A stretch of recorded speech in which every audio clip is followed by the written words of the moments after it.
When you leave your home, when you step out of your front door, you're stepping into their home. What are you supposed to do? Watch where you put your hands and feet. Never try to kill or catch any snake, and you'll never have to worry about a bite. Our venomous snakes of Georgia, we have the copperhead and the cottonmouth. We have the coral snake.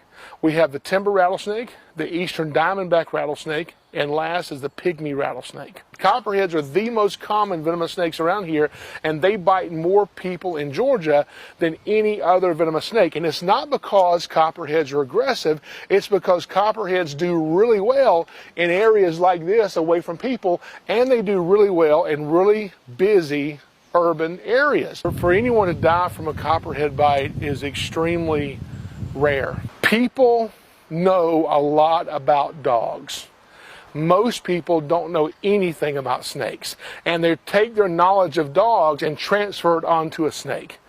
And they believe that if they see an aggressive snake, there's no such thing in Georgia as an aggressive snake. They're defensive snakes.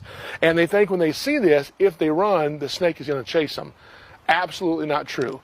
If you see a snake, remain calm, run, cartwheel, crawl, walk away from the snake. It will not chase you. In order for you to get bit, you have to put yourself within the strike range of the snake. And you do that by going outside and not watching where you put your hands and feet, or by seeing a snake and deciding you need to interact with it in some way by killing it or catching it. Ignorance.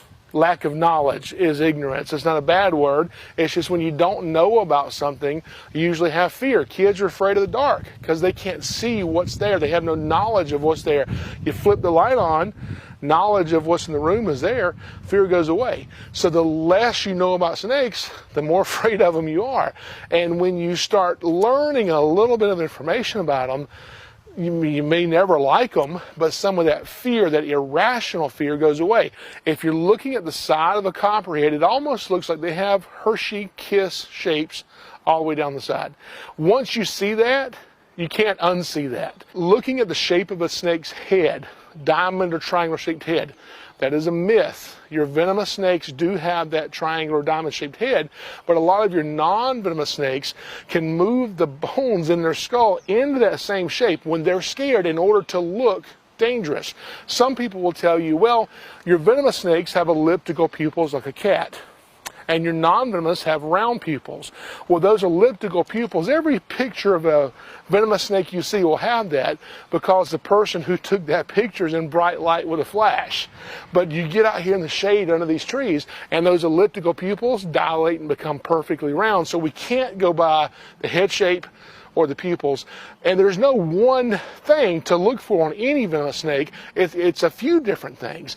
And pattern is usually the most reliable, but you find a few different things to look for. Venom is very precious to a snake. They don't want to break a fang off in you. So they don't want to bite, but they will use that to defend themselves if they feel like they need to. Is it bad to be afraid of snakes? No, that's what keeps you alive.